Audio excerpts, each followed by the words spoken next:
दर्शक बंधु मानचेस्टर रे भारत एवं इंग्लैंड मध्य चतुर्थ टेस्ट मैच अनुष्ठित होगाकू जाउछि किंतु बंधुगण एही बड़ मैच पूर्व टीम इंडिया पई गोटे पर गोटे खराब खबर आसुछि। प्रथमे ऋषभ पंत तापरे अर्शदीप सिंह एबे सद्यतम खबर आसुछि जे आमर स्टार स्पेसर आकाशदीप सिंह मध्य आहत होइछन्ति। तेबे प्रश्न हेउछि टीम इंडिया रो बोलिंग लाइनअप एबे किपरि रहिबो, आकाशदीप को स्थान किए नेबो एवं भारत यही कर बा मर मैच रे इंग्लैंड को परास्त करि परिबो। तो आसंतु ए रोमांचकर आलोचना रे शामिल हेबा। बंधुगण मैनचेस्टर रो वर्ल्ड ट्रैफर्ड ग्राउंड रे 23 जुलाई रु आरंभ होउथिबा इंग्लैंड विपक्ष चतुर्थ टेस्ट भारत पई बहुत गुरुत्वपूर्ण। सीरीज रे 1-2 पछरे थिबा भारतीय दल पई सीरीज समान करिबा पई एही मैच एक सुवर्ण सुजोग, किंतु असुविधा कमिबा ना नेउ नहीं। प्रथमे लॉर्ड्स टेस्ट रे अंगुठी आघात जोगु आमर star wicket keeper batsman Rishabh Pant समस्या रे पड़िछन्ति।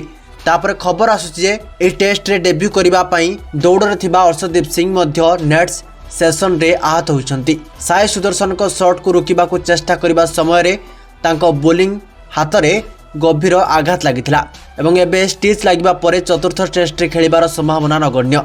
एवं एबे बंधुगण सद्यतम झटका होउछि जे एजबेस्टन टेस्ट रे 10 विकेट नहीं भारत को एक चमत्कार विजय भेटी देथिबा आकाशदीप मध्य आघातर सम्मुखीन होइछन्ति। लॉर्ड्स टेस्ट रो चतुर्थ दिन रे इंग्लैंड इनिंग्स रो 28तम ओभर रे आकाशदीप पिठी जंत्रणा अभियोग करथिले एवं से पोडिया छाड़ी चली जाइथिले। रिपोर्ट अनुसार मैनचेस्टर टेस्ट पूर्व से नेट्स सेशन रे बोलिंग मध्य करि पारि नथिले एवं एबे प्रश्न हेउछि आकाशदीप कौन समय मध्य फिट होई परिबे एवं जदि नुहे तेबे भारत रो बोलिंग रणनीति कौन हेबो। तेबे बंधुगण आसंतु एबे आलोचना करिबा जे आकाशदीप आउट हेले बोलिंग लाइनअप रे भारत पाखरे कौन विकल्प रहिछि। प्रथमतः बड़ खबर हेउछि जे बीसीसीआई तुरंत हरियाणा रो द्रुत बोलर अंशुल काम्बेज को इंग्लैंड डकाइछि। 24 वर्षीय युवा बोलर संप्रति भारत ए पई 2-3 दिनिया मैच रे 5 विकेट नैछन्ति एवं निजर गति एवं सठिक लाइन लेंथ रे समस्त को प्रभावित करिछन्ति। बड़ प्रश्न हेउछि अंशुल काम्बोज कोन एते बड़ अवसर रे इंग्लैंड रो परिस्थिति सहित खाप खाई पारिबे। इंग्लैंड रे पहुंचबा परे तांको पाखरे अभ्यास पई केवल 2-3 दिन समय रहिबो।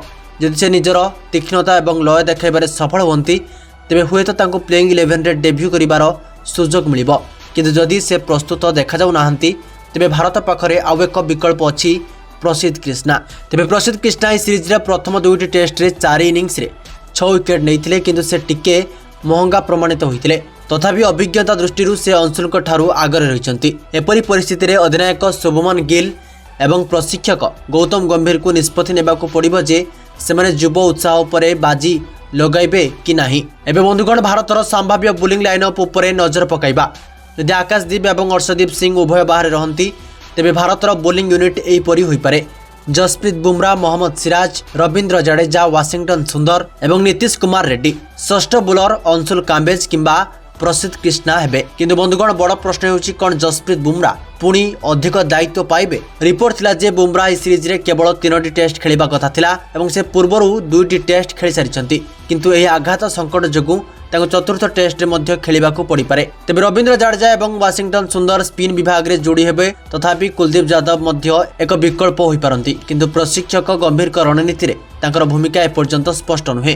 नीतीश कुमार रेड्डी जने ऑलराउंडर भाव में पेस बोलिंग रे मध्य अवदान दे पारिबे, किंतु ए लाइनअप इंग्लैंड रो शक्तिशाली बैटिंग लाइनअप को अटकाई पारिबो। तो यह देखा प्रकृत में आकर्षणीय रहिबो। एबे भारतर संभाव्य प्लेइंग 11 विषय रे कथा हेबा। तेबे बैटिंग रे किछि परिवर्तन निश्चित बोली विवेचना करा जाउछि। यशस्वी जयसवाल एवं केएल राहुल ओपनिंग करिवे।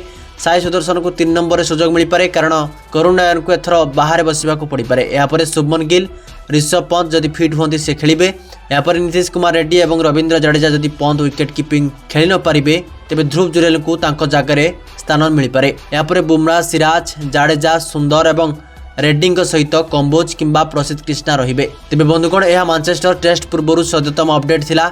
आघात तेबे आघात भारतर पथ को कष्टकर करिपारे, किंतु क्रिकेट रे किछि असंभव नुहे। शुभमन गिल को अधिनायकत्व रे भारत एही करबा मर मैच रे इंग्लैंड को परास्त करि पारिबो। तो अंशुल काम्बोज कोन ताको डेब्यू रे धमाका करि पारिबे ना प्रसिद्ध कृष्णा अभिज्ञता आधार रे चमत्कार देखाइबे। आपण मानकर मतामत कोन तले थिबा मंतव्य बॉक्स रे गोटे कमेंट करि जणांतु। एवं जदि आपण क्रिकेट रे एपरि विस्फोरक अपडेट चाहुचंती तेबे आम चैनल को सब्सक्राइब करिबाकू जमारो भी भूलंतु नाही।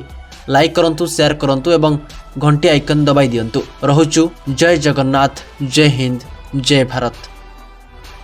जदि आपंक आम भिडी भल लगा तेब आम चैनल को लाइक शेयर और सब्सक्राइब करने को जमा भी भूलु नहीं।